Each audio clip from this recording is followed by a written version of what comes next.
He told me he'd never cheat. But when I scanned his QR code menu at a restaurant, I found his name in a Google review from another woman. I left one too. The food's great. The company's taken.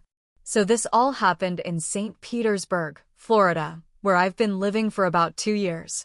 I moved here after a messy divorce in North Carolina. I needed a fresh start. Got a new job, rented a little townhouse, and just tried to focus on myself for a while. I'm 39. No kids. I've been through enough to think I knew how to spot red flags. Thought I could trust my gut after what happened with my ex-husband, who had cheated with some girl from his gym and then told me I was crazy when I found her hair tie under our bed. So yeah, trust issues were part of the package deal with me now. Then Shane came along. I met him at a bar downtown one Saturday night. I was out with coworkers, and he walked up and asked if he could steal one of our chairs. Then he looked at me and said, "Unless you're using it for your purse. You look like someone who'd be smart enough to carry pepper spray in there." That made me laugh, and we talked the rest of the night. He was in digital marketing, ran his own business, said he liked being his own boss. He wasn't flashy, just easy to be around. He didn't rush anything, and he didn't seem like the type to play games. He told me on our second date, "I don't cheat. Period. If I want someone else, I'll end it first." I believed him. 6 months in, we were doing normal couple things. Grocery shopping. Taking weekend trips. He'd leave his phone face up. Never hid anything. If I asked who he was texting, he'd show me. If I wanted to tag him in a photo, he let me. It all seemed real. But now I think that was part of his trick. Make me feel safe. Make me feel stupid for even thinking he'd lie. It was a Sunday when everything changed. We were trying this new restaurant near the beach. He said it just opened and he wanted to take me there. We sat at a table near the window. It was cute brick walls, hanging plants, and they didn't do paper menus. They had one of those QR code things you scan with your phone. So I scanned the menu. I wasn't even that hungry. I was just enjoying the day. He was looking at drinks and I started scrolling. At the bottom of the menu page, there was a link to customer reviews. Just for fun, I clicked it. The third review down stopped me cold. 5 stars. Amazing food and even better company. Shane made it such a special night, definitely coming back. Signed, Jess V. My stomach dropped. I just stared at it for a second. It was dated 3 weeks ago. 3 weeks ago, he told me he had a business trip in Tampa.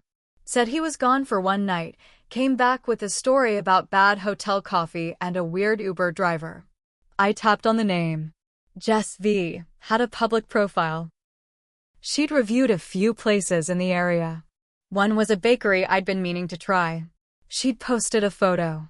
I zoomed in. There he was. Shane, standing behind her in the photo. His arm around her waist. His face near her neck. I just sat there, staring at the screen. I didn't cry. I didn't even say anything. I looked up at him, and he was still talking, looking through the beer list like nothing was wrong. He looked at me and smiled. "Find anything good?" I smiled back. "Yeah, just reading reviews." He nodded and went back to the menu. I excused myself to the bathroom. I didn't need to go, I just needed space. I stood in the stall and stared at the screen again, making sure I wasn't dreaming. Then I took a screenshot. Then I opened the review page for the restaurant. I left my own review. The food's great. The company's taken. And I didn't use a fake name. I used my real first name and last initial. Same format as hers. I wanted her to see it. I wanted him to see it. I wanted the damn restaurant owner to see it. And that was just the start. I didn't confront him at lunch. I played along. I ordered food. I laughed at his stories. I even kissed him when we left. But inside, I was planning everything. He had no clue. Not yet. But soon he would. We drove back to his place after lunch. He lived in a nice condo not far from the pier. Clean, modern, with just the right amount of bachelor effort. A big TV, spotless kitchen, no throw pillows. I had a drawer there. Toothbrush, a few t-shirts, even a pair of slippers he bought me. We got inside and he asked if I wanted a drink. I said no. I told him I was feeling tired and needed to get back to feed my cat. He kissed my forehead and said, "Text me later, babe." I walked out of that condo like I hadn't just seen his whole mask fall off. My heart felt like concrete. But I didn't cry. I couldn't. I had too much fire building up inside me. At home, I did what every wronged woman with a working Wi-Fi signal would do. I went digging. Jess V wasn't hard to find. She had a Facebook profile. Public. Blonde. Pretty. Young, looked maybe 30. She posted about her job in real estate and had a dog named Murphy. A few scrolls down and there he was again, Shane, with his arm around her at some outdoor wine thing. The caption said, "Love this guy. Feels like I've known him forever." Posted 5 days ago. That same day, Shane told me he had a late client meeting and couldn't call. Said the Wi-Fi was spotty at the office. He was with her. I wasn't just his girlfriend. I was his cover. That night, I stared at the ceiling in my bedroom for hours. I wasn't even sure what I wanted: revenge, closure, a full confession, maybe all three. But I knew I wasn't going to walk away quietly. The next morning, I made a burner Facebook. Nothing fancy. No photo. Just a name, Samantha M. I sent Jess V a message. "You don't know me, but I think we're dating the same man." She didn't answer right away. I waited the whole day, checking my phone every 20 minutes. At 7:36 p.m., she replied. "What the hell are you talking about?" I sent her screenshots. The review. The cupcake photo. A picture of Shane and me at a Rays game, his arm around me that time. She read it. Then she sent me a photo I hadn't seen. Shane, shirtless, in what looked like her bed. He was smiling. Next to him was a tray of breakfast. She said, "This was 2 weeks ago." He said he was single. We messaged for 2 hours. At first, she didn't believe it. She said he told her he was seeing someone, but it ended a while ago. I told her the truth. That I was still in it. That I'd just had lunch with him yesterday. She went quiet after that. I didn't hear from her for a full day. But I kept digging. I looked up the bakery Jess had posted about. Checked the reviews. Found another one. 5 stars. Different name this time, Heather R. First date nerves, but Shane made me feel so comfortable. Thanks for the sweet treat. I clicked on Heather's name. Another public profile. Another pretty woman. Dark hair, maybe mid-30s. More pictures. And yes, there was Shane again. Holding a latte. Smiling. What the hell was this guy doing? Dating 3 women at once? I took screenshots of everything.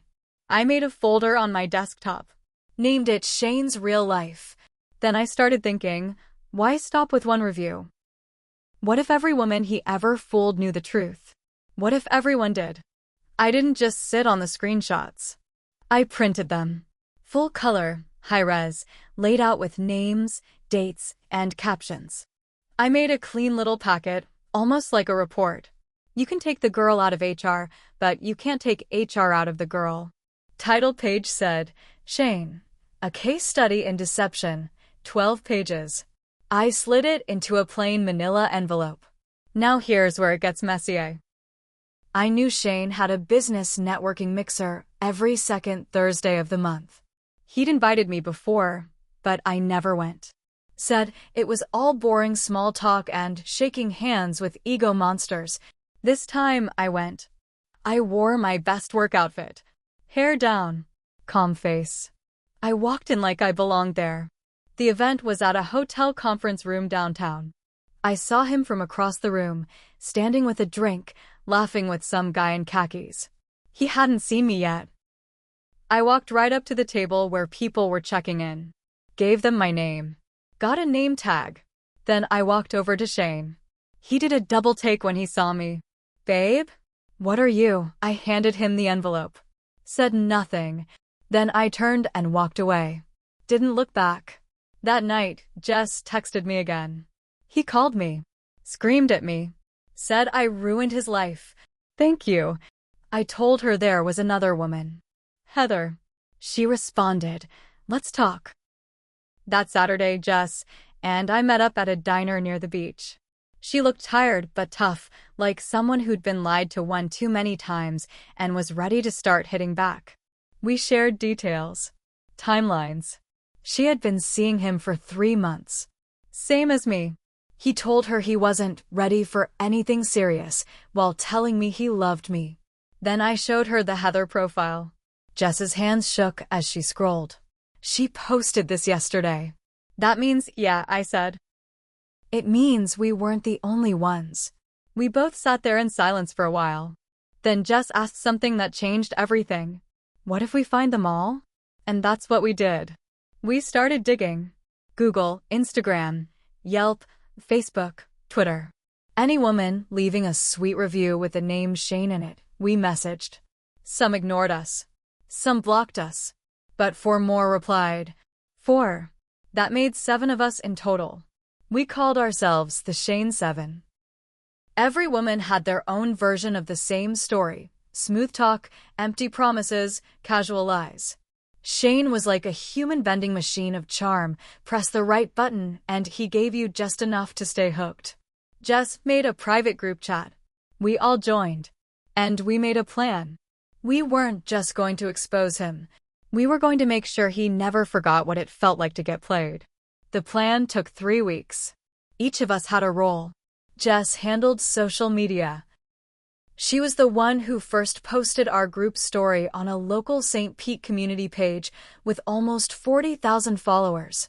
She didn't use his full name, just S, and screenshots from each of us, our texts, his photos, the overlapping timelines. She titled it, How One Man Dated 7 Women in 7 Months and Thought None of US Would Find Out. It went viral in less than a day. People shared it, commented. Women tagged their friends.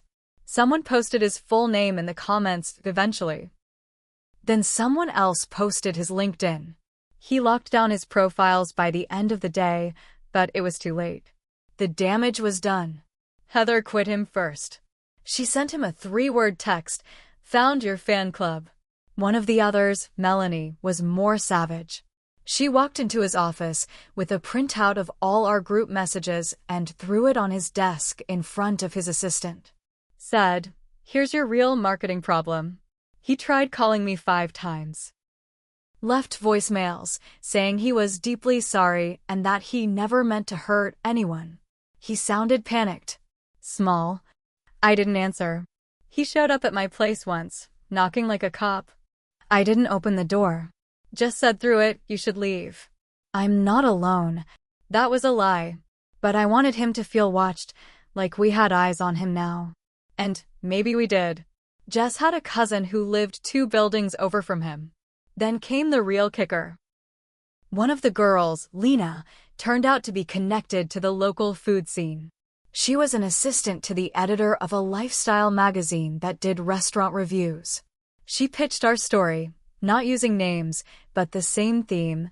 What happens when a local dating scammer meets 7 angry women? They ran it. He lost clients the week it published. One of them even commented publicly that they were ending their contract due to personal conduct issues. But here's where it hit me hardest. A week after everything exploded, I got an email from HR at my own job. Apparently, Shane had filed a complaint. Said I violated privacy and defamed his business. It didn't go anywhere, but it made me realize I'd let him drag me down to his level.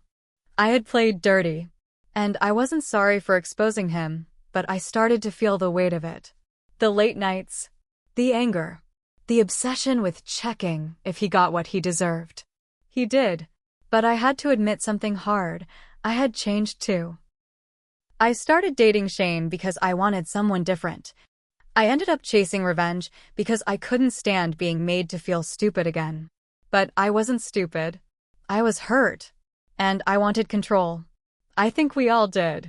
3 months later, the story died down. Shane moved. Deleted everything. Word is he relocated to Sarasota. Maybe he's trying again, starting over. Who knows? I still keep in touch with a couple of the women. Jess and I even grab coffee sometimes. Every now and then, someone finds another review from a woman saying, "Shane was the best date I've ever had." We send it to the group with a one-word reply, "Run." And that review I left on the restaurant? It's still there. Right under Jess's. Side by side. The food's great. The company's taken. And now the world knows what that really meant. After everything cooled down, life got quiet again. At first, it felt good. Peaceful even. But then there were nights when I laid awake, thinking about the whole mess. Wondering if I went too far. Wondering if maybe, somewhere along the line, revenge became its own sickness. One night, Jess texted me out of nowhere. "Jess, hey, you ever feel guilty?" I stared at the screen for a while. Me, sometimes. You. Jess, yeah. I mean, he deserved it. But I think I let it change me too much. She wasn't wrong. We hadn't just exposed him. We humiliated him. Burned down his life in ways that maybe, if I'm honest, went further than just setting the record straight. But every time I started to feel too soft about it, I remembered his face at that networking event. How he looked at me like he was the victim. Like I was the one who did something wrong. That look had stayed with me. One afternoon about 6 months later, I was walking through downtown St. Pete, just doing errands, when I heard someone call my name. I turned around. It was Shane. He looked small, thinner, older somehow, like life had been chewing on him for a while. He was standing by the ice cream shop, holding a smoothie, looking at me like he didn't know whether to run or cry. I froze. He walked up, real slow. "I'm not here to cause a scene," he said. His voice was flat, tired. I didn't say anything. I just wanted to say, "I get it now," he said. I deserved it. I still didn't speak. He shifted his weight, looking down at the sidewalk. "You destroyed my business, my reputation, everything I built."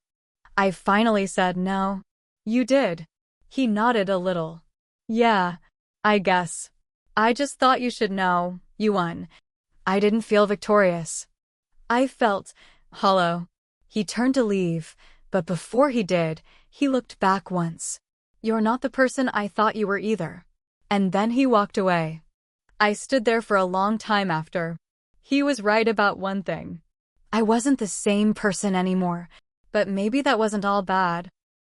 After that, I deleted the group chat. I stopped checking Jess's updates.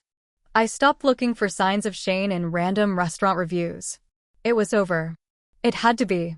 The last thing I ever did was go back to that little restaurant by the beach, the one where it all started. I sat at a table near the window again, ordered a shrimp taco, and scanned the menu. The review section was still there. Mine was still at the top. "The food's great. The company's taken." I smiled a little. Then I flagged down the server. "Hey," I said. "How do I delete an old review?" He looked confused. "You can't delete reviews unless you're the admin." "Good," I said. "Leave it up." He laughed and walked away. I sat there eating my tacos, watching the waves in the distance. Life moves forward, whether you're ready or not. And sometimes, the best revenge isn't ruining someone. It's making sure they never get the chance to ruin you again.